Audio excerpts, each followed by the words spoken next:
When the cops showed up, Karen pointed at me like I was a criminal until I handed them the deed and said, "I own this street." The look on her face changed everything. And that's when I decided she was leaving my neighborhood for good. Karen's voice was shrill as she pointed at us, clipboard shaking. "You can't park here," she yelled, dialing 911 right in front of my wife. My 7-year-old son, Caleb, hid behind my leg, confused and scared. My wife, Lisa, tried to calm him while I kept my voice steady. "Ma'am," I said, "we're not part of your hoe." That's when her face twisted like she'd swallowed something sour. "Oh, we'll see about that," she snapped. "This is our community." Her finger trembled as she pointed toward my truck. Within minutes, the flashing blue lights arrived.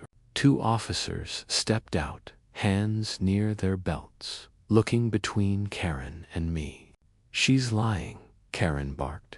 "They're trespassing, and their kid was running through the lawn." The officers turned toward me for explanation. I handed them the deed freshly signed 2 weeks ago. "Before we go on, please, where are you watching from, and what time is it right now? I want to see how many families, parents, and neighbors are feeling this story across the country tonight. Your comment helps this message reach more people who faced unfair HOA rules, too." "Actually," I said calmly, "I'm the new landlord here." Karen's face turned ghost white. The silence that followed was heavy enough to drown in. The officers looked at each other, then nodded politely and walked away. Karen stammered, What do you mean, landlord?" I smiled slightly. "You'll find out soon enough." As her jaw tightened, I already knew how this story would end. I was done being polite. My next move would change everything. It started with a quiet drive through Orlando on a sunny afternoon. Lisa and I had been hunting for a property for almost a year. We weren't rich, just smart with savings. My father taught me one thing: buy land, not luxury. So, we found this quiet neighborhood. It had a small lake, tall palm trees, and homes that whispered peace. I didn't know peace had a price tag named HOA. The realtor warned us about the homeowners association. "They're strict," she said, "especially the president, Karen Whitmore." I laughed. "Of course, her name's Karen." We closed the deal under my LLC. The plan was simple: rent out the homes, keep things quiet, stay low. But that peace didn't last. On move-in day, Karen appeared like a storm in lipstick, clipboard in hand, eyes narrow with suspicion. She didn't say hello. She didn't smile. She just pointed to my driveway. "You'll need to remove that truck. HO doesn't allow work vehicles," I replied kindly. "I'm not part of your HO, ma'am." She froze, processed the words, and said, "We'll see about that." That phrase replayed in my mind like a threat. Lisa squeezed my hand that evening. "She's trouble," she whispered. She was right. I didn't know then, but Karen was about to start a war she couldn't win. Within days, we received 3 letters taped to our door. Violation, unapproved mailbox color. Violation, lawn too tall. Violation, child's toy visible. Each letter had Karen's signature at the bottom, circled in red ink like a teacher's correction. Lisa was furious. "She watches everything," she said, shutting the blinds. Even Caleb stopped playing outside, afraid she'd yell again. I tried diplomacy. "Karen," I said one morning, "I respect your rules, but I don't belong to this hoe." She smirked. "Everyone belongs here." Her tone wasn't about rules. It was about control. She thrived on it, like it gave her purpose. That night, I reviewed my property file again. The HOA boundaries stopped 3 houses before ours. Karen had no jurisdiction. Still, she doubled down. She sent photos of my truck to community members, spreading rumors that I was lowering property value. Lisa suggested we move. I refused. No one bullies my family off our land, I said, my voice sharp. I drafted a letter to the HOA board explaining the boundary. They ignored it. Karen was the board. She ruled through fear, but fear works both ways. And soon, Karen would realize she picked the wrong man to threaten.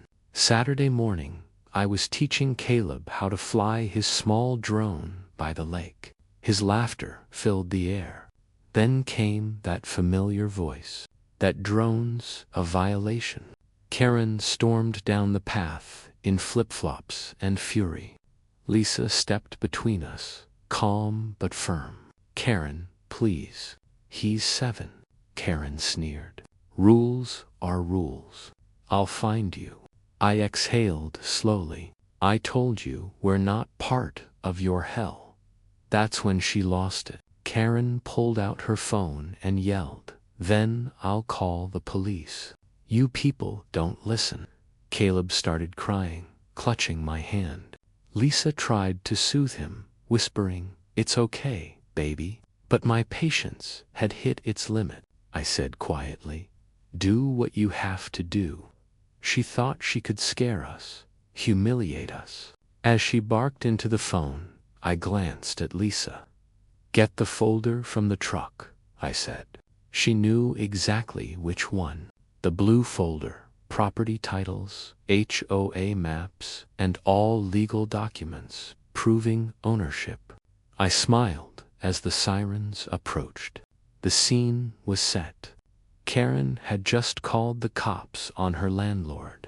The cops arrived fast, parking by the curb.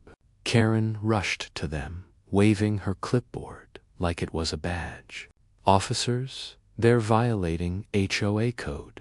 Their kids flying a drone over restricted property," she shouted, breathless with excitement. The younger officer adjusted his sunglasses. "Ma'am, that's not a crime." But she kept pushing, eyes blazing. Then charged them with trespassing.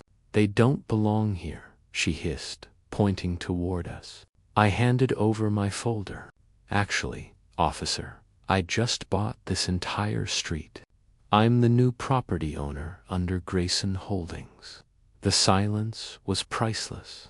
The officers blinked, processing what I'd said. Karen's mouth fell open like a dropped book. You're lying," she sputtered. The older cop smiled faintly. "Ma'am, he's not. His name's on the deed." Karen turned crimson, her anger collapsing into confusion. "But he's not in the HA," she stammered. "That's right," I said softly, "because I own it now." The officers nodded, thanked me, and left. Karen stood frozen, the weight of her mistake sinking in. That was the day her clipboard lost its power.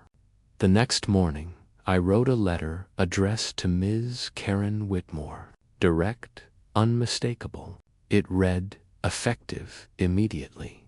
"Your tenancy is terminated. Please vacate within 30 days. Signed, Landlord." Lisa watched me slide it into an envelope. "You're really doing it?" she asked quietly. I nodded. I gave her chances. We drove to her house. She was watering flowers, pretending nothing happened. I handed her the envelope. "What's this?" she asked. I smiled. "Just a quick notice." Her face drained of color as she read. "You can't evict me," she shrieked.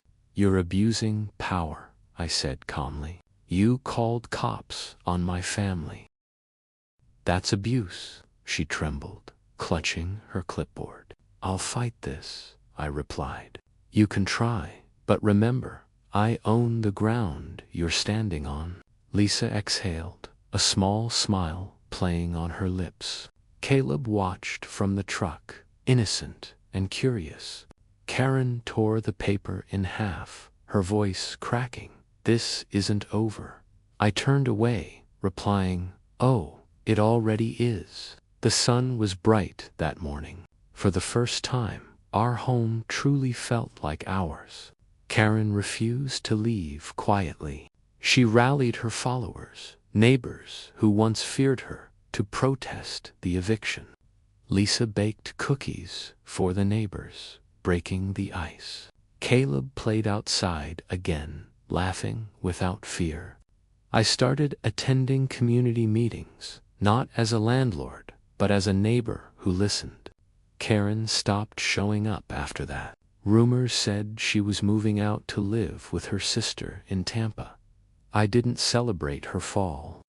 I just felt relief. Some battles aren't about revenge. They're about peace. Still, every time I passed her old house, I remembered that moment by the lake.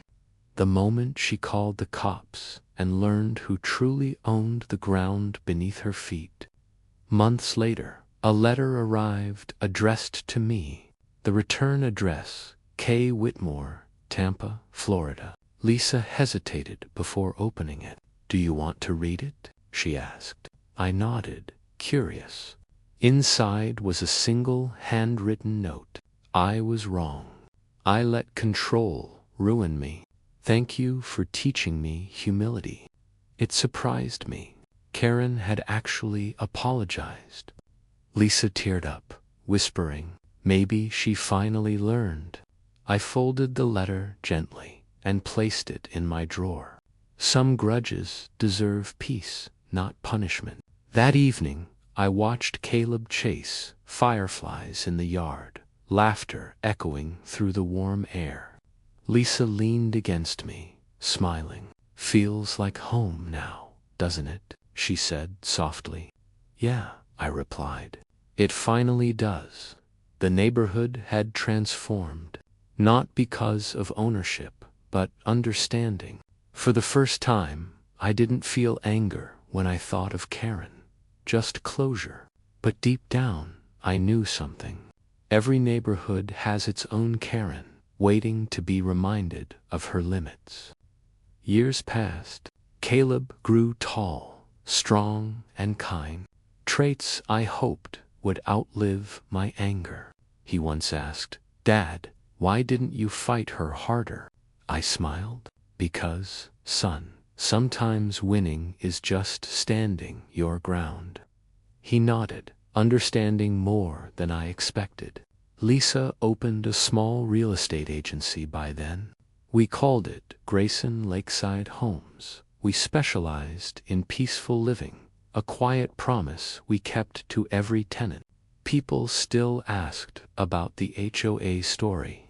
I'd laugh and say, let's just say we had a difference in leadership styles.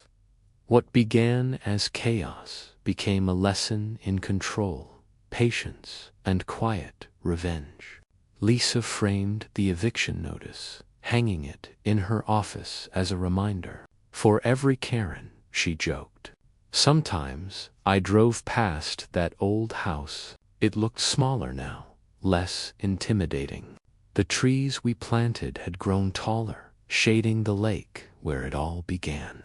That's when I realized our biggest battles build the homes we're meant to live in. Now, decades later, I sit on that same porch, gray-haired and content, watching kids ride bikes down the street. Lisa rocks beside me, her laughter soft as the breeze. Caleb visits often with his own children. He once told me, "Dad, you handled that whole Karen thing like a legend." I laughed. Or just an old landlord with patience. Our story became neighborhood lore, something people whispered about during barbecues and block parties. Every time someone complains about HOA trouble, they say, "Don't mess with the Graysons. Karen never returned, but her story lives on. A cautionary tale about pride and power.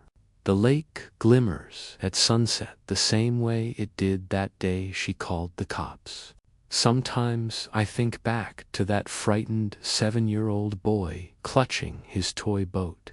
He learned early that standing firm isn't loud, it's steady. And justice doesn't always come with anger, it comes with peace. As the sun dips below the Orlando skyline, I whisper to Lisa, it's finally quiet. Just